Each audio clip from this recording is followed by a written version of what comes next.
Muhaye ikaze wowe wakoze subscribe nawe utarayikora nkubwira ngo urimo uratinda cyane kuko hari amakuru atandukanye aba arimo aragenda akunyuraho.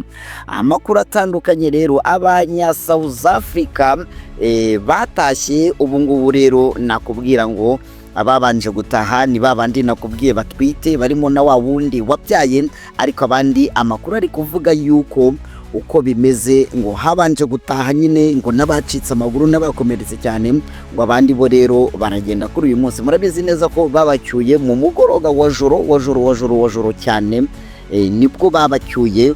Ibyo byose rero byakozwe kugira ngo babahishe itangazamakuru, ndetse amakuru ari kuvuga ko hari n'abandi batatu baburiye mu mupaka wa Rakoronishi cyangwa se Grande Barriere. Andi makuru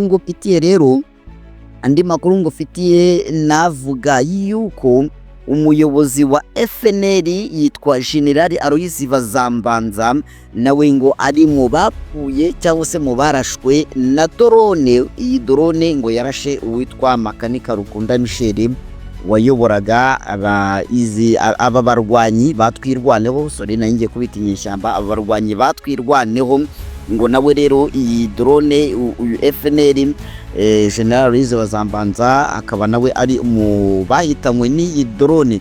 Hanyuma rero andi makuru ngufitiye nuko aba banyamurenge batuye mu nkambi zitandukanye zaba zo mu Rwanda ndetse n'abari muri Amerika biyemeje ngo gutwara yewe n'abasaza batabasize inyuma, bose bakajya gufasha uyu nguyu wasimbuye Rukunda Makanika Michel ari we Colonel Sematama kugira ngo barwanye cyangwa se bigarurire uduce dutandukanye ndetse barwanye n'ibitero bitandukanye by'abamayimayi, ibitero birimo iby'abarundi ndetse n'ibitero birimo ibya FARDC n'FDLR komeje kubarimbura. Ndetse ikindi nakubwira yuko M23 ikomeje kumanura amashusho ya Kisekedi amanitse mu mijyi itandukanye, aho rero yigaruriye ndetse amwe namwe barimo baranayatwika. Amakuru rero yabaye menshi, inkuru zirimo ziragira izindi. Tugiye muri politiki, mu bubanyi n'amahanga na diplomasi, amakuru nanone arakisukiranya. Ndakubwira yuko by'umwihariko ariko reka mbere kuri iyi nkuru iri kuvuga yuko uyu nguyu ni Perezida Kagame ngo example rero yitambitse ibihano bya EU cyangwa se bya Union Africaine ku Rwanda. Ngo ni igihugu rero cya example kwa mbere kitambitse ibihano umuryango w'ubumwe bw'Uburayi EU washakaga gufatira u Rwanda urushinja ubufasha ruha umutwe mu 23.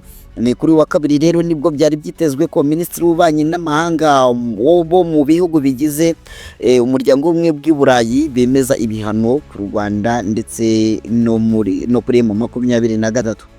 Ni nyuma y'uko rero kuva mu kwezi gushize uyu mutwe wakajije ibitero ku birindiro by'ingabo za leta ya Kongo, ndetse byanatumye wigarurira ibice bitandukanye byo mu burasirazuba birimo imijyi ya Sake, Goma, Bukavu na Kamanyola ndetse n'ikibuga cy'indege birimo icya Goma na Minova.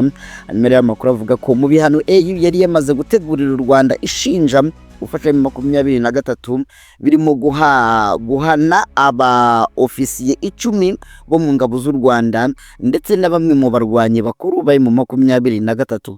Ikindi rero igahagarika amasezerano yerekeye amabuye y'agaciro yasinyanye n'u Rwanda mu bijyanye n'imihahirane.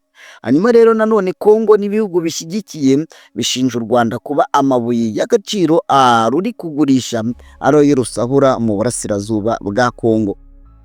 Kugeza kwa mbere rero ba minisitiri benshi bo mu bihugu bigize European Union bari biteze ko ibihano ku Rwanda biza kwemezwa ndetse bikaba bijyanye no kuba 23 ikomeje imirwano ndetse n'ihuriro ry'ingabo za leta ya Kinshasa, ndetse no kuba leta zunze ubumwe za Amerika nazo ziheruka gufatira ibihano umunyamabanga wa leta ushinzwe ubutwererane bw'akarere kuri Minisiteri y'Ububanyi n'Amahanga ngo ni General Retired James Kabarebe. Ngira ngo mwarabyumvise, iyo babafata ibihano biba birimo gufatira imitungo yabo iri muri ibyo bihugu no mu bindi bihugu bitandukanye ndetse no kubima viza zikomeza zijya muri ibi bihugu. hanyuma rero minisitiri w'ububanyi n'amahanga ndetse n'ubucuruzi w'iki gihugu witwa Xavier Bettel uri kumwe na perezida Kagame ku ifoto yanze ko biriya bihano bifatwa ndetse asaba ko hategerezwa umusaruro w'ibikorwa by'abahuza bo muri Afurika biteganyijwe muri iki cyumweru mbere yo gushyiraho ibihano mu bikorwa hirindwa ko impande ziri mu makimbirane zakwitandukanya n'ibiganiro bitaraba. Ubu ngubu rero ni mu rwego nyine aho ngaho ni muri diporomasi nkubwira ko igihugu cya Luxembourg nyine muri make cyamaze kwitambika ibihano uyu muryango w'ubumwe bw'i Burayi wagombaga gufatira u Rwanda birimo ibyo nkubwiye. Hanyuma rero ndagukomereza kuri iyi nkuru nanone ivuga yuko ahangaha ni Butembo ni muri Kivu y'Amajyaruguru aho hatangiye kumvwa urubanza rw'abasirikare bahunze urugamba. Abasirikare rero bagera ku 100 b'abanyekongo bagejejwe imbere y'urukiko rwa gisirikare rwa Butembo i Rubero mu ntara ya Kivu y'Amajyaruguru. Iburanisha ryatangiriye ahitwa Imusiyenene muri teritwari ya Rubero rireba abasirikare baregwa ibyaha byinshi birimo ubwicanyi, kwambura abantu, gufata ku ngufu, ubujura, gusahura, gukwirakwiza amasasu y'intambara, guhunga umwanzi, gutakaza intwaro n'ubutasi. Umunsi wa mbere rero w'iburanisha wahariwe kumenya abaregwa muri rusange. Abasirikare 67 bo mu mitwe itandukanye bari bitabye urukiko. Abandi rero bari bamaze guhungira i Beni ndetse barafashwe basubizwa i Rubero kugira ngo baburanishwe ndetse hakurikijwe amategeko agenga ubutabera bwa gisirikare bw'abanyekongo nk'uko byatangajwe na Lieutenant Colonel Mark Hazukayi, umuvugizi w'ibikorwa bya Sokola muri Grand Nord, ndetse avuga ko urubanza rufite intego yo kuba isomo ku bandi basirikare bari mu bikorwa bitandukanye mu ntara ya Kivu y'Amajyaruguru byitwa ko ari ukurengera igihugu. Tukiri rero kuri aya makuru n'ubundi avuga yuko ibi ngibi byose biri gukorwa kugira ngo abasirikare bahanwe ndetse bibere urugero abandi basirikare bari ku rugamba. Ni nuko nkubwira yuko hano nyine muri teritwari ya Rubero imirwano ubu ngubu irimo irajya mbere mu bice bitandukanye mu rwego rwo kugira ngo rero FARDC yigarurire ibice bitandukanye mu 23 yabambuye. Ni mu bice bitandukanye rero birimo ahitwa za Limbongo. Imirwano ikaba ikomeje kumera nabi mu gihe n'ubundi mu bice bya Uvira nanone mu 23 naho ngo irimo irahatsa ikintu cyitwa umuriro, ngo amakompora arimo aravuza ubuhuha muri ibi bice by'umwihariko muri iyi misozi n'ubundi yahitwa Kingwengwe. Aho hose rero ngo Kingwengwe mu 23 irimo irakora ambushi karabutaka. Ndakubwira rero ngo ibintu bimeze nabi na update na makuru nza gukomeza kugenda nkuzanira ngenda nyakurikirana 5 kuri 5.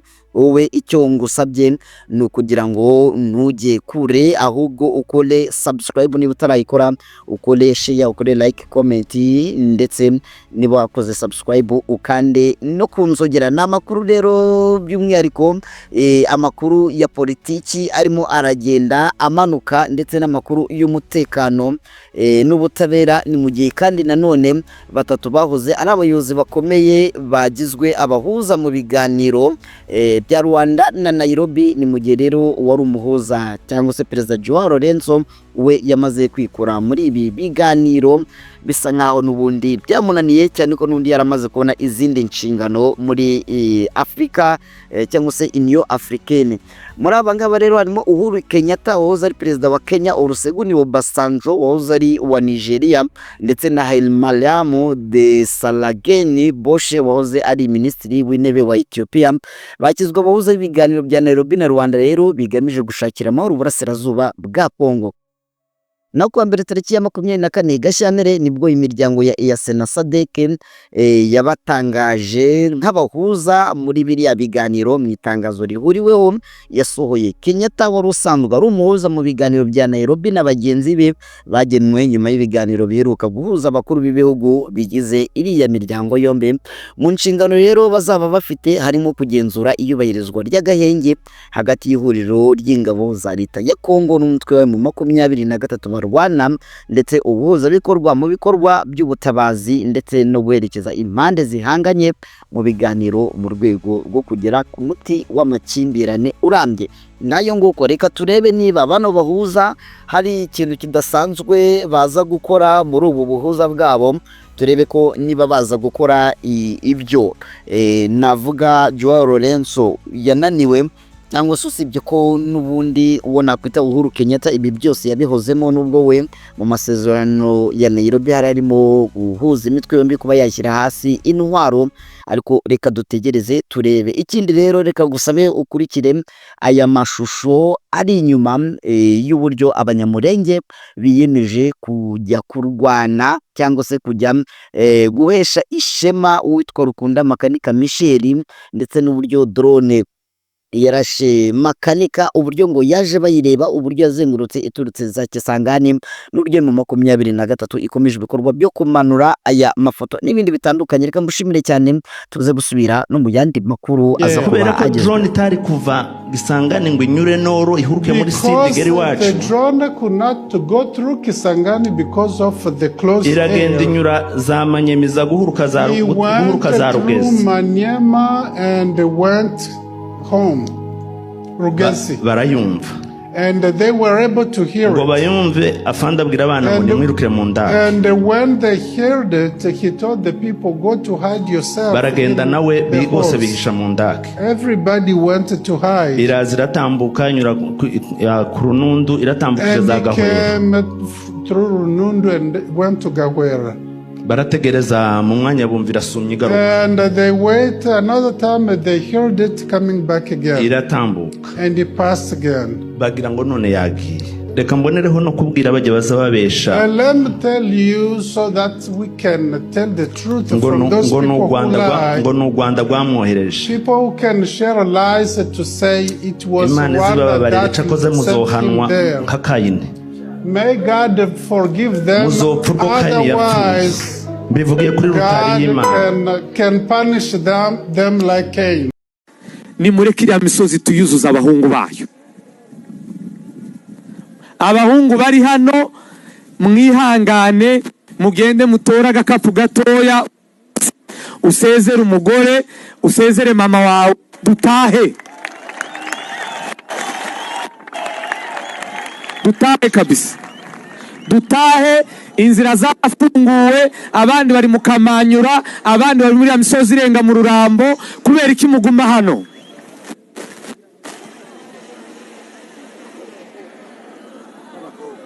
Abakobwa bakiri batoya hano, nimuze tugende. Aba basaza turabahereza izumweru bitatu zo kwitegura no kugura inkoni zimeze neza, muzadusanga. Ariko tugomba gutaha, kandi tugomba gutaha none vuba. Twafashe Goma, ntimubizi? Twafashe Bukavu, ntimubizi? Ntimubizi ko Buvira bumeze gutya?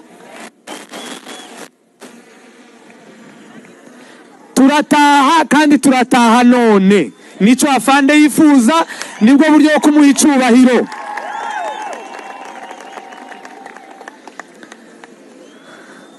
Ara abantu batabonye ifoto, nimba mwifuza ko haranezerwa, abasore tuve hano tuje inyuma ya Fande Sematama, dufatira misozi, tuvane buriya bucafu hari. Murabyemeye? Murakoze cyane.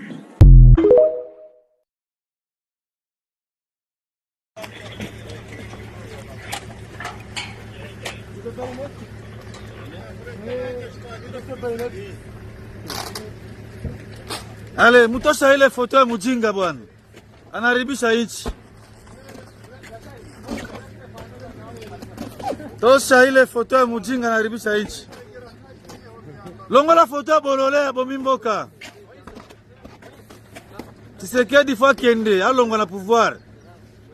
Koko benga na ye, kata foto ya Bolole. Kata foto ya Bolole. Kata foto ya Bolole. Longola Bokolole, longola foto ya Bolole. Kata photo bolole.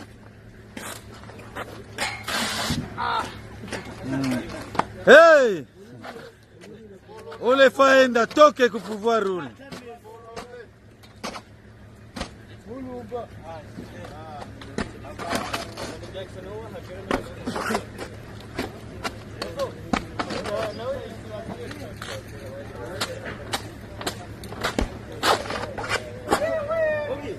Tosha.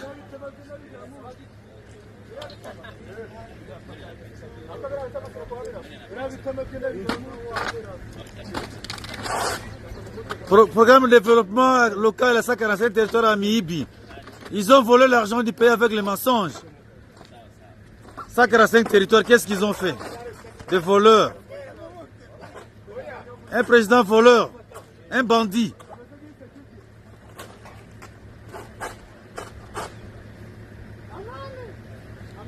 Eh ben, nakata photo mujinga. Ale, muchome sasa. Muchome kama inawezekana, muchome. Muchome ushuke msao muchome moto muchome. Choma hili. Tusipishe wakati bachome. Charlie Meti pale.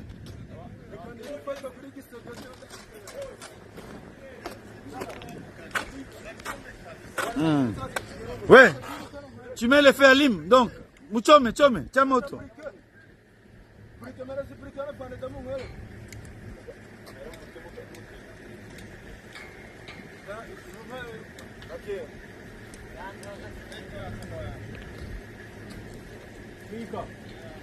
Chamoto.